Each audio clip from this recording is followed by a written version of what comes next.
What happens if your focus tab breaks on your FLUX Beamo?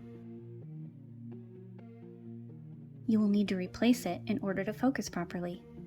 Simply detach the air hose from the nozzle. Loosen the nozzle and remove it. Separate the nozzle from the hose.